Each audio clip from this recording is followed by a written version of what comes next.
Subscribe कीजिए दोस्तों हमारे चैनल को। नोटिफिकेशन पाने के लिए बेल आइकन को प्रेस कीजिए।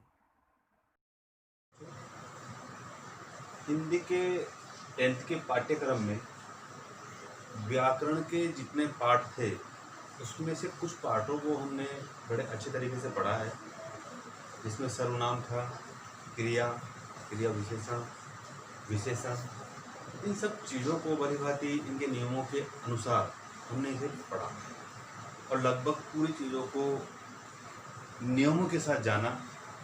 क्योंकि अगर हम नियमों के साथ पढ़ते हैं, उनको जानते हैं, तो लंबे समय तक हमारे दिमाग में रहता है। अगर नियमों में पता नहीं है, उसे भूल जाते हैं, समय के साथ नहीं पढ़ते हैं, तो दिमाग में वो टिकता भी नहीं। क्रिया विशेषण, विशेषण, सर्वनाम, इन चीज़ों को जानने के बाद अगला जो टॉपिक है 10th के पाठ्यक्रम में, वो है कारक। कारक एक ऐसा पाठ है जो हमें 2 अंक तो दिलाएगा ही दिलाएगा, लेकिन ये वो रास्ता है जिसके माध्यम से हम अगली दूरी को भी तय करेंगे। क्योंकि कारक को समझने के बाद ही हम समास को समझ पाएंगे। अगर हमने ठीक से कारक नहीं समझा है तो हम समास को भी नहीं समझ सकते। या फिर ये मान लीजिए कि छत तक पहुंचने के लिए जिस प्रकार से सीढ़ियों की आवश्यकता होती है, उसी प्रकार से समास को समझने के लिए कारक की आवश्यकता होती है। पहले इसे जानें। ये भी आपके पाठ्यक्रम में 2 अंकों का स्थान रख रहा है। बड़ा आसान है जान लेना, नियमों के साथ पढ़ लेना। चलो बता देता हूं मैं आपको, कारक किसे कहते हैं। इस प्रकार का कई बार प्रश्न आ जाता है।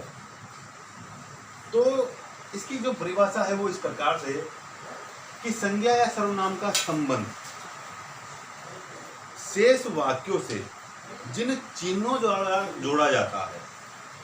संज्ञा और सर्वनाम का संबंध शेष वाक्य से जब जुड़ता है, और जब जुड़ता है तो जोड़ने में किसी न किसी चिन्ह की आवश्यकता होती है, तो वही चिन्ह कारक कहलाता है या कारक चिन्ह कहलाता है। मैं बड़े सरल तरीके से आपको बता रहा हूं, जबकि आपको परिभाषा किस प्रकार से लिखनी है।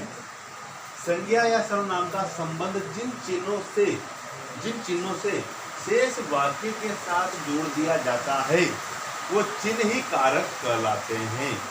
यानी चिन्ह जिसका संबंध संज्ञा और सर्वनाम का संबंध स्थापित करता है शेष वाक्य से, तो उन चिन्हों को हम क्या कहते हैं? कारक कहते हैं। तो आप एग्जाम में जब प्रश्न आ जाएगा कारक किसे कहते हैं, तो यही लिखना कि संज्ञा और सर्वनाम का संबंध जिन चिन्हों के माध्यम से शेष वाक्य से जोड़ दिया जाता है, उन्हीं चिन्हों को हम कारक चिन्ह या कारक कहते हैं। अब प्रश्न ये उठता है कि कारक कितने प्रकार के होते हैं, पूछेगा वो। तो प्रश्न का उत्तर यह है कि कारक के प्रकार 8 होते हैं। कितने प्रकार होते हैं? कारक के 8 प्रकार होते हैं। देखो, चीजों को टुकड़ों में हम जितना ज्यादा समझेंगे उतना ज्यादा सरल हो जाएगा एग्जाम में उसका उत्तर देना। In a street shortcut we should cut off success, एक मंत्र है, एक इंग्लिश का एक बड़ा अच्छा कोटेज है ये। इन अ स्ट्रीट शॉर्टकट के बजाय in a street shortcut we should cut off success, सफलता के लिए आप शॉर्ट को भी कट करो और आगे बढ़ो। यानी हमें धीरे धीरे छोटे छोटे पार्टों को पढ़ना है और फिर बड़ा पार्ट पूरा करना है। ऐसा नहीं होता है कि एक ही दिन में कोई मेरिट में आ जाता है, एक ही दिन में आप बड़ी उपलब्धि हासिल कर लेते हो। नहीं, धीरे धीरे अपन को चलना पड़ता है। एजुकेशन में कोई शॉर्टकट नहीं होता है। इस वजह से छोटी छोटी चीज़ों को समझे, इस पार्ट को समझेंगे तो समाज को भी पहुँच पाएंगे।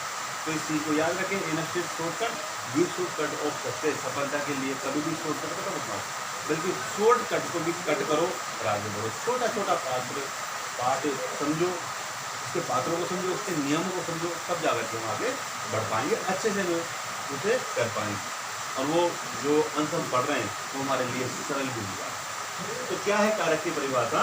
कि संज्ञा या सर्वनाम का संबंध जिन चिन्हों के माध्यम से शेष वाक्य से जोड़ दिया जाता है, उन वाक्यों को जोड़ने वाले जो चिन्ह होते हैं, उन चिन्हों को हम कारक के नाम से जानते हैं। इनके 8 प्रकार होते हैं। दूसरी चीज, कारक को हम उसके चिन्ह के माध्यम से ही पहचानें।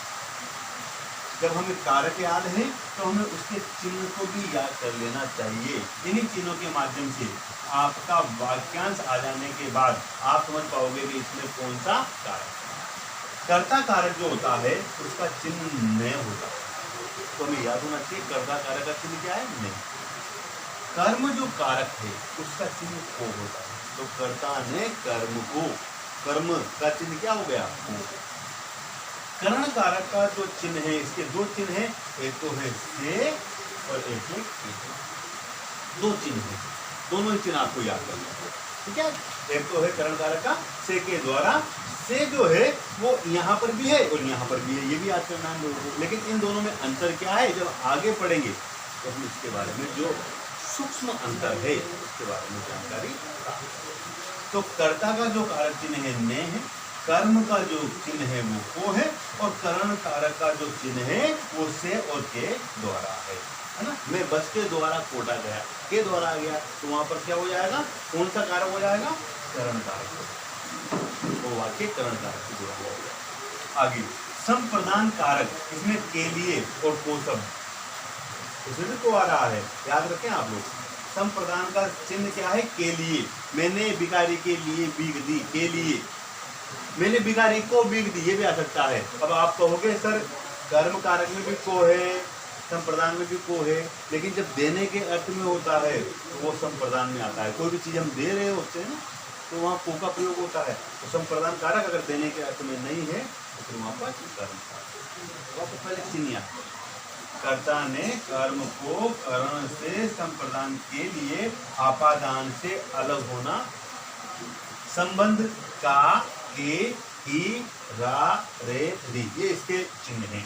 का के ही रा रे री, ये याद कर लेना। जिस प्रकार से तुम्हारी पुस्तक मेरे पास है, तुम के पीछे री आया है, तुम्हारी पुस्तक, तो यहाँ पर कौन सा कारक हो जाएगा, संबंध। रा रे री आया है ना। राम का पेन श्याम के पास था, राम का आया है, तो वहां पर भी कौन सा हो जाएगा, संबंध। तो का के ही रा रे री, ये किसके चिन्ह है, ये संबंध का। इस प्रकार से हमें इनके चिन्हों को अच्छे से याद कर लेना है। अधिकरण कारक, इसमें में और पर है ना। श्याम छत पर बैठा था, कहां पर बैठा था, छत पर बैठा। तो ये छत पर शब्द जो है वो किसका चिन्ह है, अधिकरण का। संबोधन में शोभ सूचक शब्द आते हैं, प्रसन्नता सूचक शब्द आते हैं, संबोधन सूचक शब्द आते हैं। जैसे कि हे राम, तो हे संबोधन किया जा रहा है। हाय राम दुख सूचक शब्द है, तो हाय राम। जैसे कि हे और अरे, हाय, इस प्रकार के जो शब्द हैं वो संबोधन कारक में। तो आप लोगों को सबसे पहले ये याद करना है कि कारक कहते किसे हैं। उन चिन्हों को कारक कहा जाता है जो संज्ञा और नाम का संबंध से इस वाक्य के साथ जुड़ते हैं, आसान हो जाता है। फिर है कि कारक कितने प्रकार के होते हैं, तो 8 प्रकार के होते हैं। इनके चिन्ह क्या है, तो कर्ता ने कर्म को करण से संप्रदान के लिए अलग होना, संप्रदान के लिए अपादान से अलग होना, संबंध काके की रारेरी अधिकरण में पर, और उसके बाद में आ जाता है संबोधन। तो ये आपको आपके फिंगर स्वर याद होना चाहिए, बड़ा आसान हो जाएगा फिर आपके लिए ये बताना। चलो इनको उदाहरणों को पढ़ लेंगे। अब तक तो हमने इनके चिन्हों को पढ़ा था कि किस कारक का चिन्ह क्या है। चलो एग्जाम्पल हम पढ़ लेते हैं।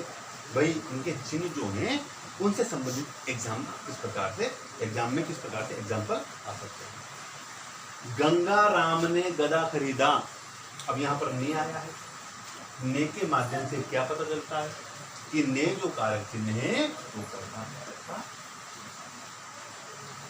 दूसरा, गंगा राम ने गधे को पीटा, या 2 चिन्ह आगे, कर्ता कारक को कर्म कारक, लेकिन पीछे वाला चिन्ह तय करता है कि मूल रूप से इसे क्या समझा जाएगा। तो यहाँ पर को आया है, तो यहाँ पर कौन सा कारक हो जाएगा, कर्म। अगला, गंगा राम ने गधे को लाठी से पीटा, किससे पीटा, से आया है। यहाँ पर अंतिम वाला जो है वो मान्य होगा, से पीटा, तो यहाँ पर जो से है वो कर्ण कारक का चिन्ह। तो यहाँ पर ने भी आया, को भी आया, तो कर्ण कर्ता कारक भी, कर्म कारक भी और फिर कर्ण कारक भी। लेकिन करण कारक को महत्व हम इस वजह से देंगे क्योंकि तीन तीन अगर कारक एक साथ वाक्य में आ जाते हैं तो अंतिम वाला कारक जो है वो सबसे ज्यादा महत्वपूर्ण और मान्य होगा।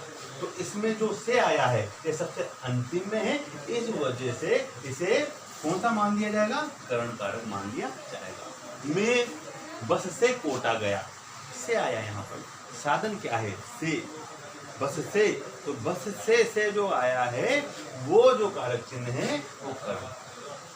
आगे संप्रदान में के लिए शब्द आएगा, गंगाराम गधे के लिए रस्सी लाया। अब यहाँ पर क्या आया है, के लिए। के लिए से हम क्या पहचान लेंगे, के लिए से पहचान लेंगे ये संप्रदान। उसी के बाद में आपादान कारक अलग होने के अर्थ में, घर से अलग हो रहा है कि नहीं हो रहा है, यहाँ पर गंगा राम का गधा घर से भाग गया, घर से अलग हो रहा है। वो अलग होने के अर्थ में जो से का प्रयोग होता है वो किसमें होता है, आपादान, और यहाँ पर साधन के अर्थ में होता है, यहाँ अलग होने के। पेड़ से पत्ता गिरा, और गिरा ना, अलग हुआ ना, तो अलग होने के अर्थ में क्या हो जाएगा। आगे संबंध कारक का के की रा रे री, गंगा राम का गधा मिल गया, का चिन्ह आया। ये चिन्ह हमें संदेश देता है, हमें संकेत देता है कि ये जो चिन्ह है ये तय करता है कि किस कारक का है, संबंध कारक का। कोई कारक कौन सा हो जाएगा, संबंध कारक हो जाएगा। उसी के अकॉर्डिंग अगला देखना, अधिकरण कारक, इसमें क्या आएगा, मैं और पर। गंगा राम गधे पर बैठा, पर शब्द आया ना, पर शब्द। ये पर शब्द है, ये संकेत दे रहा है कि ये अधिकरण कारक का चिन्ह है, इस वजह से इस वाक्य में अधिकरण कारक। उसके बाद में हे और अरे संबोधन कारक है, तो हाय गंगा राम का गधा चला गया, यहाँ पर चला गया, चला गया, तो ये क्या है, हाय, संबोधन किया जा रहा है, हाय हाय गंगा राम का गधा चला गया, ऐसे उनको संबोधित करते हैं। तो इस प्रकार से हम लोगों को कारक के नाम और उसकी विभक्ति याद कर लेंगे। प्रथम विभक्ति जैसे संस्कृत में आती है ना विभक्ति, उसी प्रकार से हमें ये याद कर लेना है, ठीक है। प्रथम विभक्ति, द्वितीय विभक्ति, तृतीय विभक्ति, चतुर्थ विभक्ति, पंचमी, षष्ठी, सप्तमी, अष्टमी। तो इस प्रकार से आप इसके आगे कॉलम बना ले और लिख ले, प्रथम विभक्ति कौन सी है, द्वितीय कौन सी है, तृतीय कौन सी है, चतुर्थ, पंचमी, षष्ठी, सप्तमी, अष्टमी। इस प्रकार से हम लोगों को क्रम याद होना चाहिए। अगर हम क्रम में चूक करते हैं तो निश्चित तौर पर हमारा एग्जाम में पूरा जो शेड्यूल है वो गलत हो जाएगा। इसे रटना नहीं है, इसी तरीके से याद करना है। कर्ता ने कर्म को करण से, संप्रदान के लिए आपादान से अलग होना, संबंध कार्य की अधिकरण में पर, है ना, संबोधन से अरे। तो इस प्रकार से हम लोगों को इस पूरे डाटा को याद कर लेना है। इनके याद कर लेने के बाद इसके एग्जाम्पल, इसके उदाहरण याद कर लेना है। हमारे लिए बड़ा सरल और साधारण हो जाएगा कारक को पहचानना। अब इस कारक को खुल करके और पढ़ना है, इसे थोड़ा समय लेकर के कल कारक